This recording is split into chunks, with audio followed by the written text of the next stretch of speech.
ओम शांति। 13 मार्च 2023। प्यारे बाबा की मधुर मुरली। मीठे बच्चे, याद में रहते रहते यह कलयुगी रात पूरी हो जाएगी। तुम बाप के पास चले जाएंगे, फिर आएंगे दिन में। यह भी वंडरफुल यात्रा है। प्रश्न है, तुम बच्चों को स्वर्ग में जाने की इच्छा क्यों है? उत्तर, क्योंकि तुम जानते हो जब हम स्वर्ग में जाएं तब बाकी सब आत्माओं का कल्याण हो, सब अपने शांति धाम घर में जा सकें। तुम्हें कोई स्वर्ग में जाने का लोभ नहीं है, लेकिन तुम स्वर्ग की स्थापना कर रहे हो। इतनी मेहनत करते हो तो ज़रूर उस स्वर्ग के मालिक भी बनेंगे। बाकी तुम्हें कोई दूसरी इच्छा नहीं है। मनुष्य को तो इच्छा रहती है हमें भगवान का साक्षात्कार हो, लेकिन वह तो तुम्हें स्वयं पढ़ा रहे हैं। गीत है रात के राही। ओम शांति। रात के राही का अर्थ तो बच्चे नंबरवार पुरुषार्थ अनुसार जानते होंगे। अगर बच्चों का स्वदर्शन चक्र फिरता रहता है, स्मृति में रहते हैं, तो वह समझ सकेंगे कि बरोबर हम दिन अर्थात स्वर्ग के कितना नज़दीक पहुँचे हैं। बच्चों को समझाया है यह बेहद का दिन और रात है। ब्रह्मा की बेहद की रात कहा जाता है। शास्त्रों में कितना अच्छा नाम लिखा हुआ है। ऐसे नहीं कहा जाएगा कि लक्ष्मी नारायण की भी रात होगी। नहीं, ब्रह्मा का दिन ब्रह्मा की रात कहा जाता है। लक्ष्मी नारायण तो वहाँ राज्य करते थे, फिर ज़रूर सृष्टि चक्र को फिरना है। लक्ष्मी नारायण का राज्य फिर सतयुग में आना है। सतयुग के बाद त्रेता, द्वापर, कलयुग ज़रूर आना है, तो ज़रूर सतयुग में फिर वही राजा होना चाहिए। यह ज्ञान सिर्फ शिव बाबा ही ब्रह्मा द्वारा तुम बच्चों को देते हैं, इसलिए तुमको ही यह सृष्टि चक्र का ज्ञान है, देवताओं को नहीं है। तुम ब्राह्मणों की बुद्धि में यह चक्र फिरता है, इसलिए नाम रखा है ब्रह्मा और ब्रह्मा कुमार कुमारियों की रात। अभी तुम चल रहे हो दिन तरफ। सतयुग को दिन, कलयुग को रात कहा जाता है। तुम बच्चे जानते हो हमारी यह यात्रा कलयुग के अंत और सतयुग आदि के संगम पर ही होती है। तुम बैठ कलयुग में हो, तुम्हारी बुद्धि वहाँ है। आत्मा को समझना है हमको यह शरीर छोड़कर बाप के पास जाना है। शरीर तो अंत में छोड़ेंगे जब मंजिल पूरी होगी, अर्थात बाप योग सिखाना बंद करेंगे। पढ़ाई का अंत होगा, तब तक बाप सिखाते पढ़ाते रहते हैं। बच्चे बाप की याद में रहते हैं। ऐसे याद में रहते रहते रात पूरी हो जाएगी और तुम बाप के पास चले जाएंगे। फिर तुम आएंगे दिन में। यह है तुम्हारी वंडरफुल यात्रा।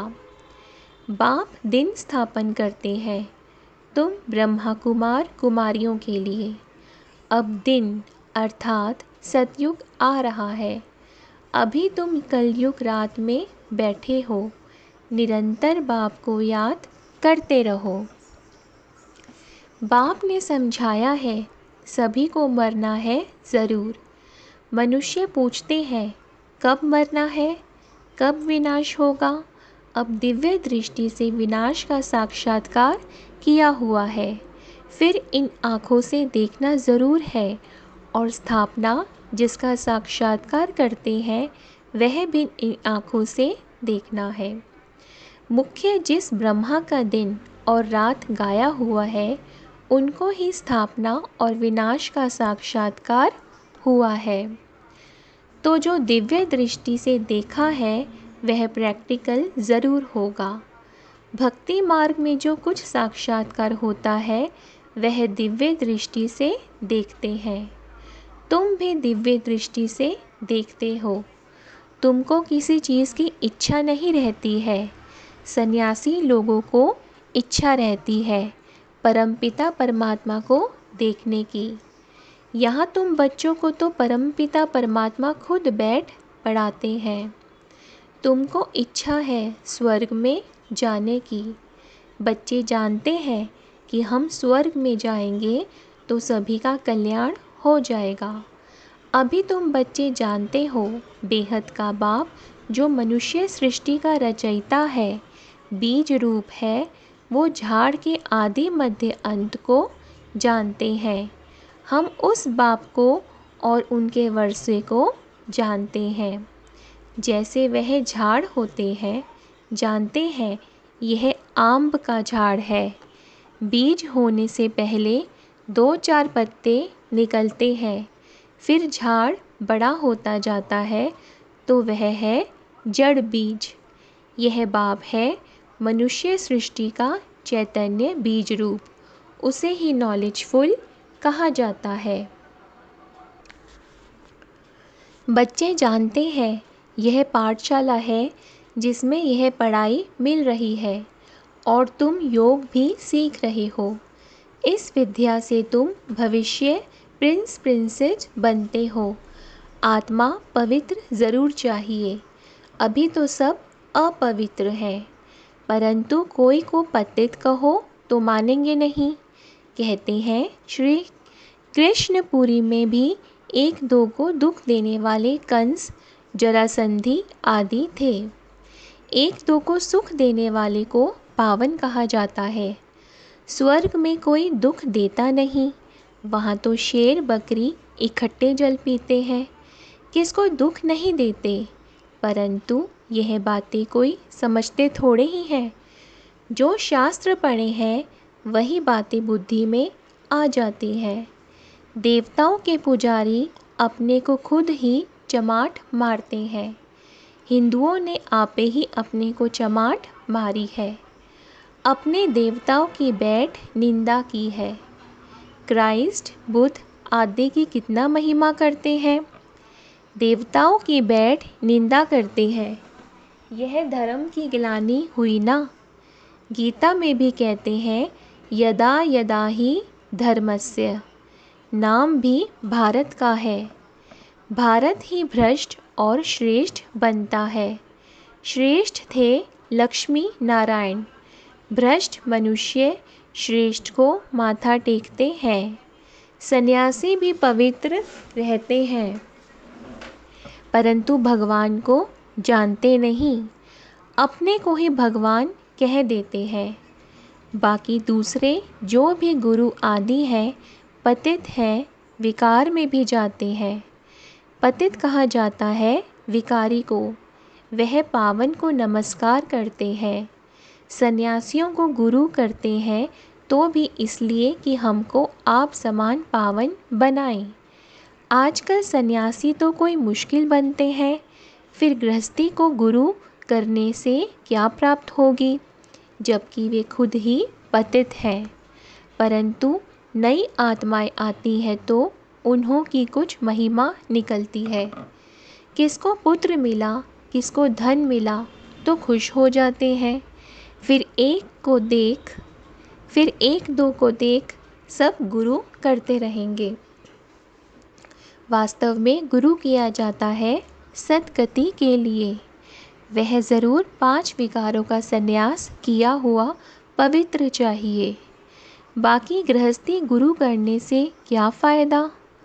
बड़े बड़े गृहस्थी गुरु हैं जिनके हज़ारों फॉलोअर्स हैं। कोई एक ने गुरु किया तो वह गद्दी चली आती है। शिष्य लोग उनके पाँव धोकर पीते हैं। इसको अंधश्रद्धा कहा जाता है। मनुष्य भल गाते हैं कि हे भगवान अंधों की लाठी तू, परंतु इसका अर्थ भी नहीं समझते। अंधा बुद्धिहीन बनाती है माया रावण। सब पत्थर बुद्धि बन जाते हैं। इसलिए बाप कहते हैं यह जो भी शास्त्र आदि हैं, इन सब का सार मैं आकर सुनाता हूँ। नारद का मिसाल देते हैं।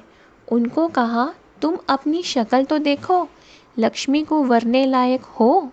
लक्ष्मी तो स्वर्ग में होगी। अभी तुम जानते हो, हमें पुरुषार्थ कर भविष्य लक्ष्मी को व नारायण को वरना है। तो यह भी यहाँ की बात है।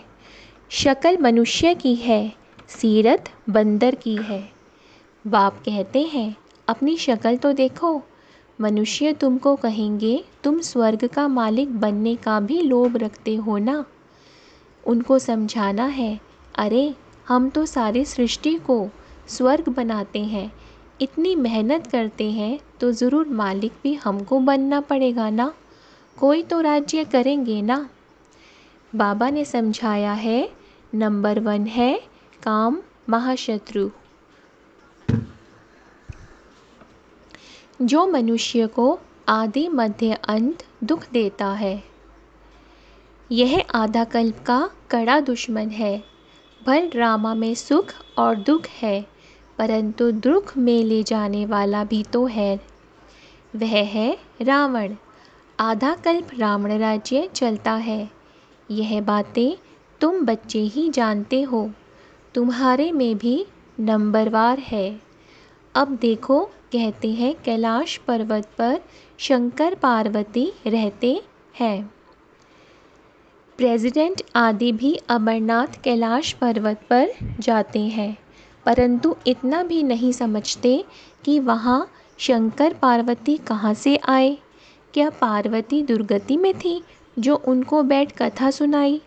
सूक्ष्म वतन में तो दुर्गति का प्रश्न ही नहीं। कितना दूर दूर जाकर मनुष्य धक्के खाते हैं।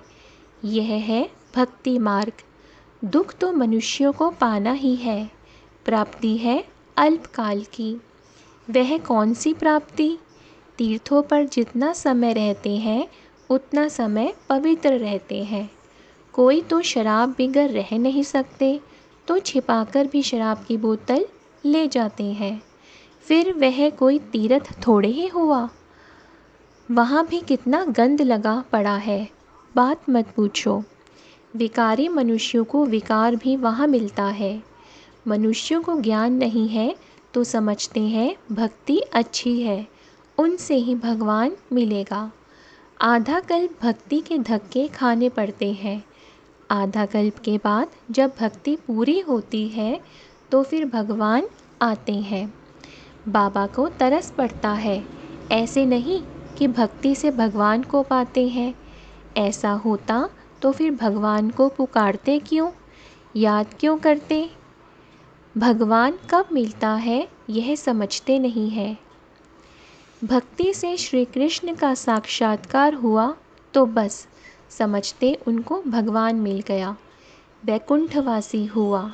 श्री कृष्ण का दर्शन हुआ, बस चला गया श्री कृष्ण पुरी, परंतु जाता कोई नहीं। तो भक्ति मार्ग में अंधश्रद्धा बहुत है। तुम बच्चे अभी समझ गए हो।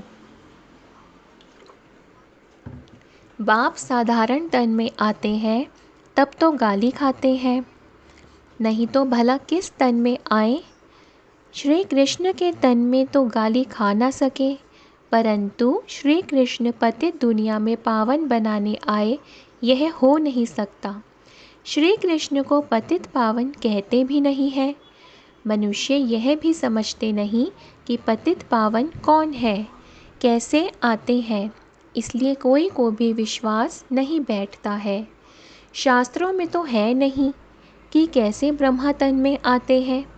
कहते भी हैं ब्रह्मा मुख द्वारा सूर्यवंशी चंद्रवंशी धर्म की स्थापना होती है। फिर भूल जाते हैं कि कब होती, कैसे होती।